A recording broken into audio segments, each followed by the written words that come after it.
দেখবেন স্যার, ওনার যেন কঠিন শাস্তি হয়। এই ওনাকে লগাবে, ঢোকাও। কিচ্ছু হবে না, একদম চিন্তা করবে না।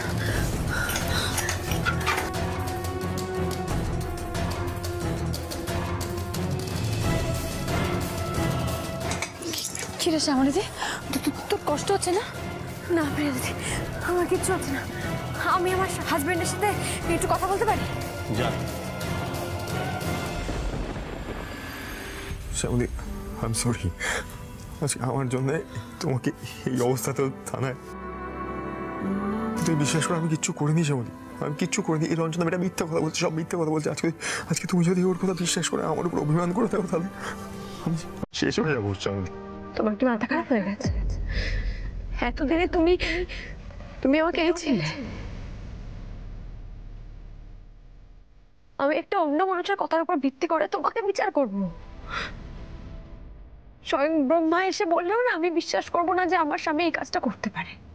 আমি জানি আমার স্বামী কি করতে পারে আর কি করতে পারে না।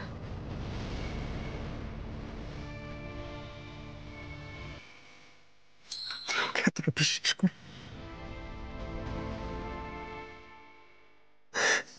শ্যামলী এখন তো তুমি আর একা নেই, তোমার গর্ভে আমাদের সন্তান রয়েছে। এই অবস্থায় তুমি কোর্ট, তথ্য, প্রমাণ কি করে করবে তুমি একা একা? একা একা এই যে বললে আমার গর্ভে আরেকজন আছে, সেই তো আমার শক্তি, সে তো আছে আমার সাথে। আর তাছাড়া বাড়ির সবাই রয়েছে। আমি আমি আমি উপাসনার সঙ্গে যোগাযোগ করব, যেভাবেই হোক ওর সঙ্গে যোগাযোগ করব। যত তাড়াতাড়ি সম্ভব তোমাকে এই নরক থেকে বের করে নিয়ে যাবে। স্বর্গ, মর্ত, পাতাল পুরে হলেও প্রমাণ আমি জোগাড় করবই। তোমাকে আমি এখান থেকে ছাড়িয়ে নিয়ে যাবো অনিকেত। মহেশ্বরের নামে দিব্যি করে বললাম।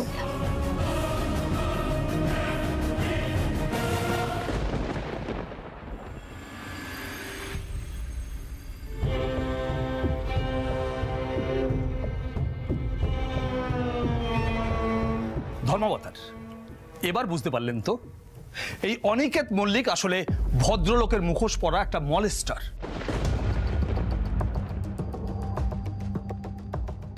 ওনার হাঁটুর বয়সী একজন তরুণী রঞ্জনা সবেমাত্র জীবনটা শুরু করেছিল।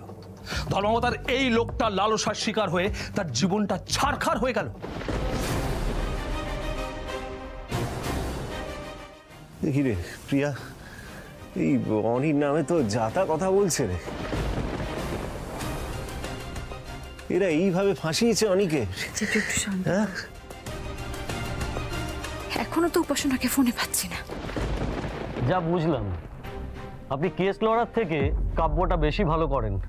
কি অনার, রঞ্জনা ম্যাডামের বয়ান ছাড়া আমার মক্কেলের বিরুদ্ধে কোনো প্রমাণ পাওয়া যায়নি। কংক্রিট প্রমাণ ছাড়া আমার মক্কেলের বিরুদ্ধে এই ধরনের মন্তব্য একেবারেই আইন বিরুদ্ধ কাজ হচ্ছে। ভিকটিমের বয়ান ছাড়া আপনাদের কাছে আর কি কি এভিডেন্স হয়েছে? রেস্টুরেন্টে সিসিটিভি ফুটেজ আনা হয়েছে ধর্মবতা।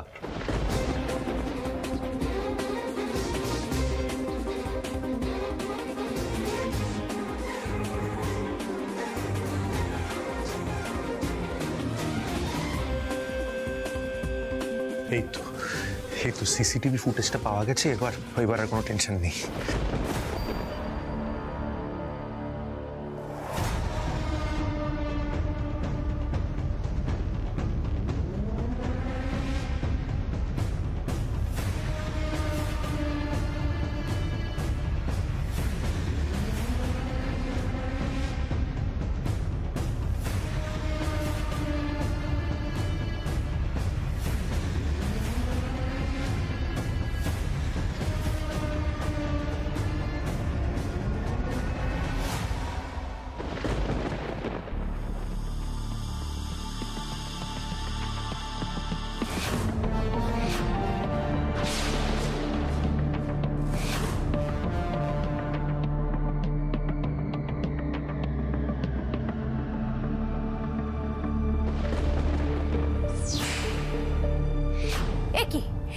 এখানে তো রেস্টুরেন্টের ভেতরে কি হয়েছে তা দেখাই যাচ্ছে না। রেস্টুরেন্টের ভেতরের ফুটেজ দেখান। আপনি বসুন, ওখানে দাঁড়িয়ে কথা বলবেন না।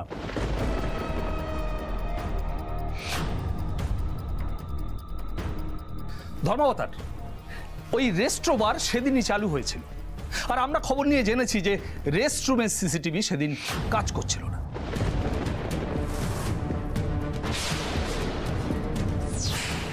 আমার বিশ্বাস অনিকেত বাবুর বান্ধবী উপাসনা দেবীর রেস্ট্রোবারের রেস্টরুমের সিসিটিভি যে সেদিন কাজ করছে না সেটা অনিকেত বাবু আগেই ওনার থেকে জেনে নিয়েছিলেন। তাই ড্রিঙ্কের সঙ্গে মেডিসিন মিশিয়ে অজ্ঞান করে তাকে রেস্টরুমে নিয়ে যাওয়া হয়।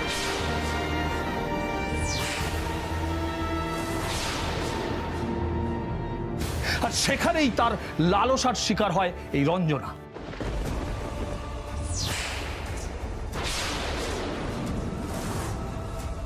ধর্মপতার কি অবাস্তব কথাবার্তা বলছেন উনি। আপনি কি বলছেন উল্টোপাল্টা কথাবার্তা? আরে আমি তো উপাসনাকেই চিনতাম না দুদিন আগে পর্যন্ত। একটা অ্যাওয়ার্ড ফাংশনে আমার আর আমার স্ত্রীর সঙ্গে উপাসনার আলাপ হয়, তারপরে উনি আর ওনার বাবা আমার বাড়িতে এসে আমাকে আর আমার স্ত্রীকে এই রেস্ট্রোপাব ওপেনিং সেরিমনিতে ইনভাইট করেন, সেই জন্য আমরা গেছিলাম, দ্যাটস ইট। এবার ওই রেস্ট্রোপাবে কোথায় কি সিসিটিভি আছে কি নেই আমি কি করে জানবো? আবার জানার ইচ্ছাই বা হবে কেন? উনি মিথ্যে কথা বলছেন। উপাসনার সাথে কথা বলতে বলতে উনি সমস্ত খুঁটিনাটি জিজ্ঞাসা করে নিয়েছিলেন। সিসিটিভি কোথায় আছে, সিসিটিভি চলছে কি চলছে না, সমস্ত কিছু। আরে কি বলছো তুমি? কেন মিথ্যা কথা বলছো? ধর্মতা, আমি তোকে চিনতাম পর্যন্ত না। আচ্ছা, আমি তো ওখানে যেতেও চাইনি। উপাসনা আমাকে ফোর্স করলো বলে আমি বাধ্য হয়েছিলাম ওকে নিয়ে ওই রেস্টরুমে যেতে। ততক্ষণে তো আমি অজ্ঞান হয়ে গেছিলাম মিস্টার মল্লিক। আপনার দেয়া ওই ওষুধ মেশানো ড্রিঙ্কসটা খেয়ে তারপর উপাসনার সঙ্গে আপনার কি কথা হয়েছে বা ও আপনাকে কি বলেছে সেটা নিয়ে আমার যথেষ্ট সন্দেহ আছে। ধর্মপতা, উনি আমাকে নিয়ে গেছিলেন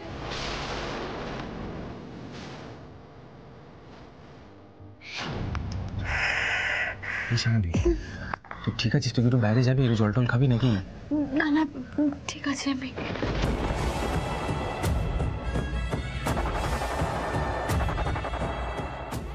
এই সব কিছুর মধ্যে একটা নাম বারবার উঠে আসছে, উপাসনা। তাকে পেলেই সবটা পরিষ্কার হয়ে যাবে। এই যে ফুটেজটা আমরা দেখলাম ধর্মপতার, এখানে তো পরিষ্কার দেখা গেল যে আমার সঙ্গে আরো একটা লোক ছিল, যে ওখানকার স্টাফ ছিল, সেও তো গিয়েছিল আমার সঙ্গে। হ্যাঁ ছিল তো, কিন্তু এটাও দেখা গেছে যে সে বেরিয়ে গেছে, আর সে বেরিয়ে যাওয়ার পরে ওই ফাঁকা ঘরে আপনি কুকীর্তিটা করেছেন। কি অবাস্তব কথাবার্তা বলছেন আপনি? মানে আমি কি পকেটে করে মানুষকে অজ্ঞান করার ওষুধ নিয়ে ঘুরে বেড়াই নাকি? একটা ইনভিটেশনে যাচ্ছে ম্যাডাম, ওষুধ নিয়ে যাও, আর আমি কি করে জানবো ওখানে রঞ্জনা বলে কেউ থাকবে? কাল উপাসনা ফ্লাইটে ছিল, আজ কেন ফোন বন্ধ? এতবার ফোন করছি নট রিচেবল বলছে কেন? মহেশ্বর, এই সব কিছুর সঙ্গে উপাসনার চোখ নেই তো? হ্যাঁ, এটা ঠিক। আপনি জানতেন না যে রঞ্জনা ওখানে থাকবে, কিন্তু ওরকম একটা রেস্ট্রোবারে যে অনেক তরুণী থাকবে সেটা আপনি জানতেন। দেখুন, উট কাটা বেছে খায়, কিন্তু আপনাদের মতো মুখোশধারী লোকদের কোনো বাজ বিচার নেই। রঞ্জনা, অঞ্জনা, নীলাঞ্জনা যে কেউ হলেই চলবে।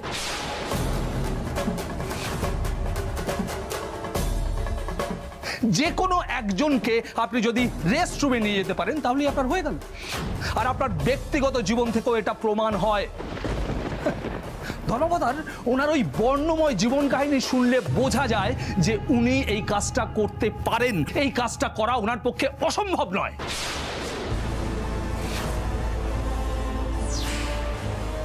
ধর্মপতার আমরা খোঁজ নিয়ে জানতে পেরেছি যে উনি ওনার বিবাহিত স্ত্রীকে ছেড়ে লিভ ইন করতেন, তারপরে বিয়ে করেছেন, ডিভোর্সও দিয়েছেন, আবার বিয়ে করেছেন। বাইরের এতগুলো মানুষের সামনে অনিকেতকে এভাবে অপদস্থ হতে হচ্ছে। আমি এইভাবে চুপ করে বসে থাকতে পারবো না। এসব কি হচ্ছে নাকি? আমার স্বামীর ব্যক্তিগত জীবন নিয়ে কাদা ছড়াছড়ি করা হচ্ছে কেন এখানে? ধর্মাবতার, দয়া করে আমাকে একটু কথা বলার সুযোগ করে দিন প্লিজ। আপনার যে বলার কাঠগড়ায় এসে বলুন।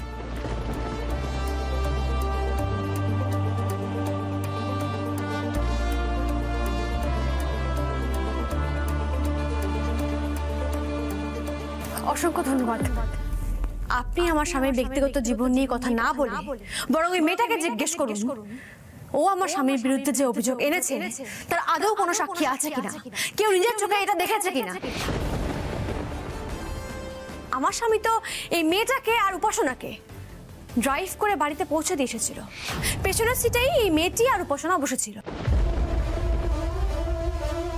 তো এই মেয়েটি অতটা রাস্তা উপাসনায় কিছু বলেনি কেন, চুপ করেছিল কেন, সেটা ওকে জিজ্ঞেস করুন। কতবার বলবো আমি ভয় পেয়েছিলাম,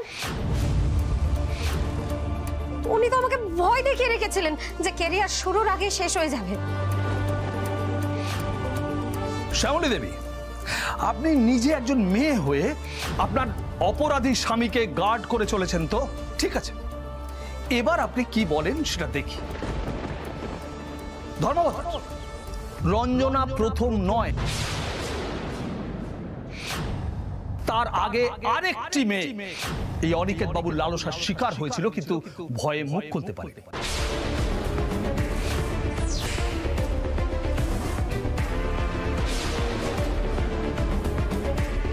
আমি আমার পরের উইটনেস হিসেবে ওনাকেই কাঠগড়ায় পেশ করতে চাই। প্রসিড। সুমনা দেবী, আসুন আসুন। আরে এই মেয়েটা কে, কোথা থেকে হঠাৎ করে প্রকট হলো? সেটাই তো ভাবছি। কি জানি, মনে হচ্ছে আবার মিথ্যে সাক্ষ্য সাজাচ্ছে।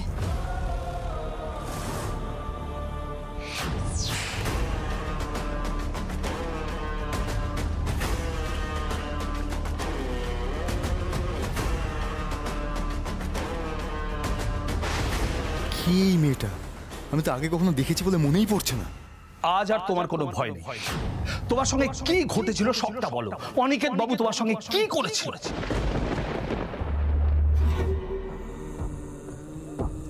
আমি সুমনা দাস।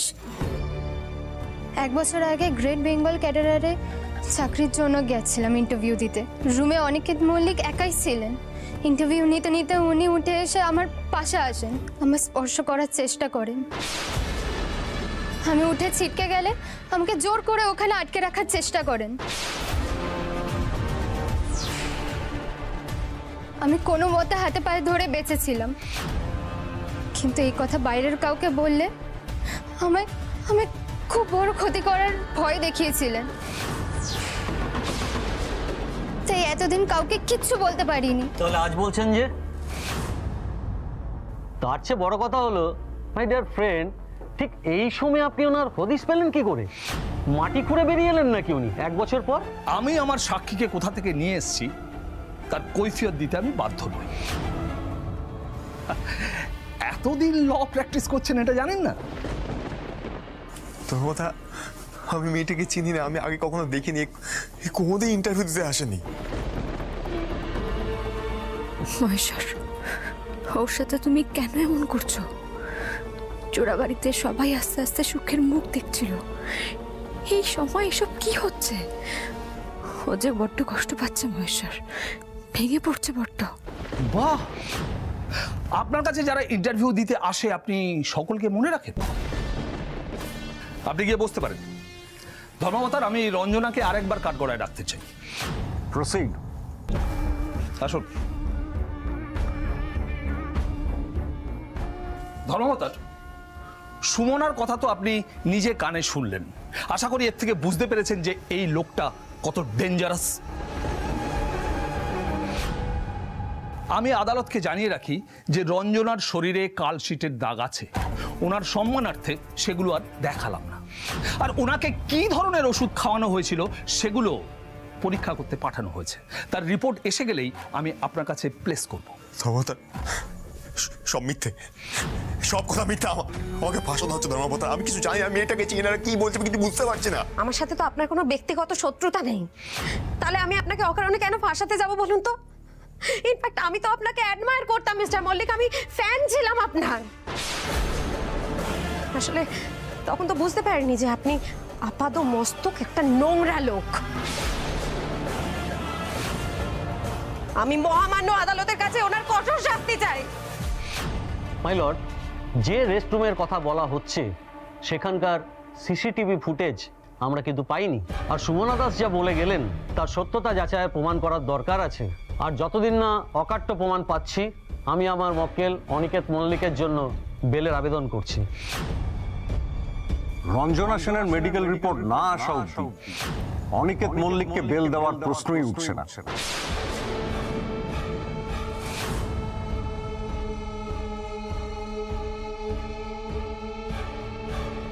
উনি আপাতত পুলিশের কাস্টাডিতে থাকবেন, কিন্তু সুমনার টেস্টিমনিও যাচাই করা হবে। এই কেসের নেক্সট ডেট 2 দিন পর। The court is adjourned for the day. আরে শ্যামলী, ছেলেটাকে তো হাত ছাড়িয়ে নিয়ে যেতে পারলাম না। এই বাড়ি ফিরে তোর মামুনিকে কি জবাব দেবো রে?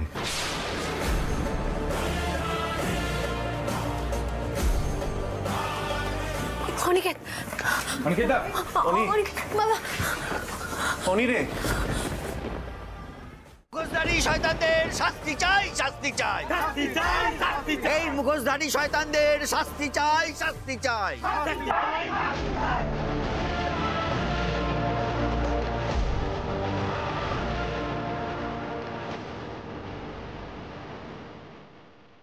অনিকেত স্যার একটু কথা বলতে দিন না একবার, প্লিজ প্লিজ স্যার। এখন কথা বলার সময় নয়।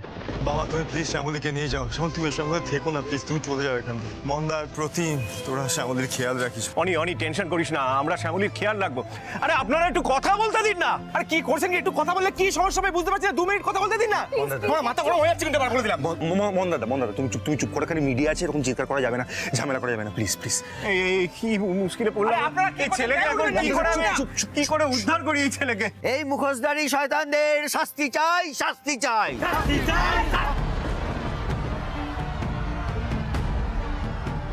একজন নয়, 2 জন নারী এবার অনিকেত মল্লিকের লালসার শিকার। আপনারা দেখতে পাচ্ছেন নির্দ্বিধায় অনিকেত মল্লিক কিন্তু মুখ না লুকিয়ে আসছেন, আর তার সামনে দাঁড়িয়ে তাকে গার্ড করছেন তারই স্ত্রী শ্যামলী মল্লিক।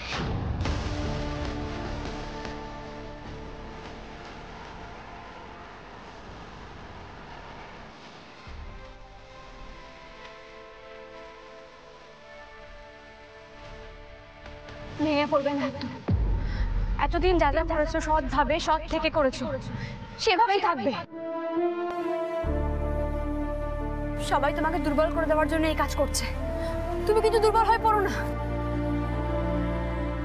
শক্ত থাকবে, মেরুদণ্ড সোজা করে থাকবে।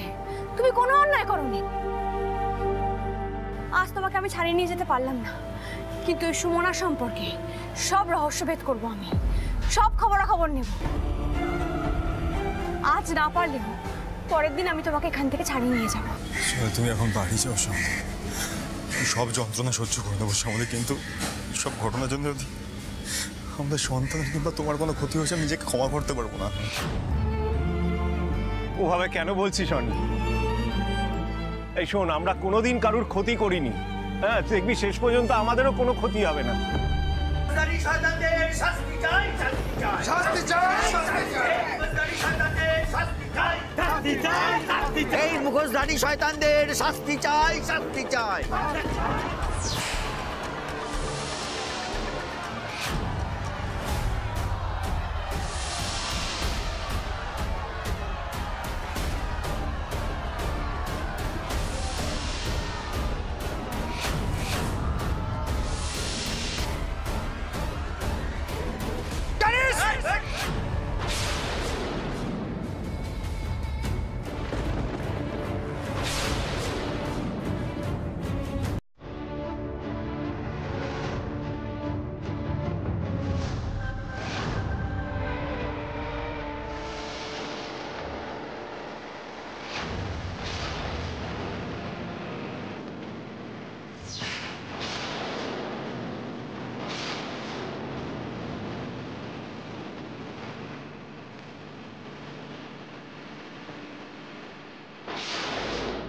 আমার স্বামী অনিকেত মল্লিক নির্দোষ,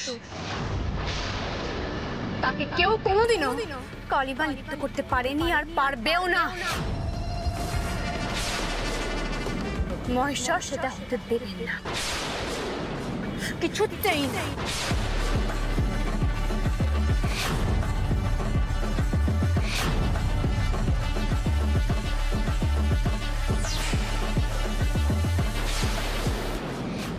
না শুকতারা চালান, মহিলাদের পাশে থাকার অঙ্গীকার করেন। এই তো কদিন আগে আপনি ঘটা করে প্রাইজ নিয়েছেন, তাহলে আজকে রঞ্জনার পাশে না থেকে এই মলেস্টারের পাশে কেন দাঁড়াচ্ছেন? জবাব দিন, জবাব দিন। জবাব চাই, জবাব দিন। জবাব দিন, জবাব দিন। জবাব চাই, জবাব চাই, জবাব চাই, জবাব চাই, জবাব চাই, জবাব চাই।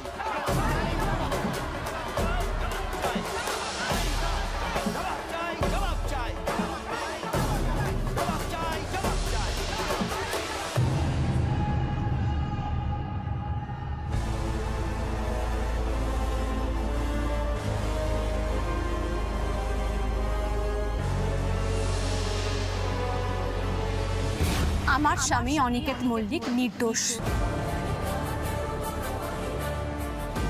রঞ্জনা বলে মেয়েটি ওকে ফাঁসাচ্ছে। একটা মানুষের অপরাধ প্রমাণ হওয়ার আগে তাকে অপরাধী তকমা দিচ্ছেন কিভাবে, কোন সাহসে? আর সব থেকে বড় কথা, আগে কোনোদিনও শোনেননি মিথ্যা মামলায় লোককে ফাঁসানো হয়? দেখেননি কখনো? দেখেছেন তো? তাহলে আমার স্বামীর ক্ষেত্রে এত আক্রোশ কিসের, এত ঘৃণা কিসের? ট্রায়ালটা এখনো শেষই হয়নি। আপনারা ক্ষমতাশালী, প্রভাবশালী, টাকা দিয়ে হয়তো ট্রায়ালেই জিতে যাবে। মাথার উপর না একজন বসে আছেন, তিনি সব হিসেব দিচ্ছেন, সব দেখছেন। তার আদালতে না কোনো টাকা, কোনো ক্ষমতা এসব কিচ্ছু খাটে না। আসল বিচারক হচ্ছেন তিনি।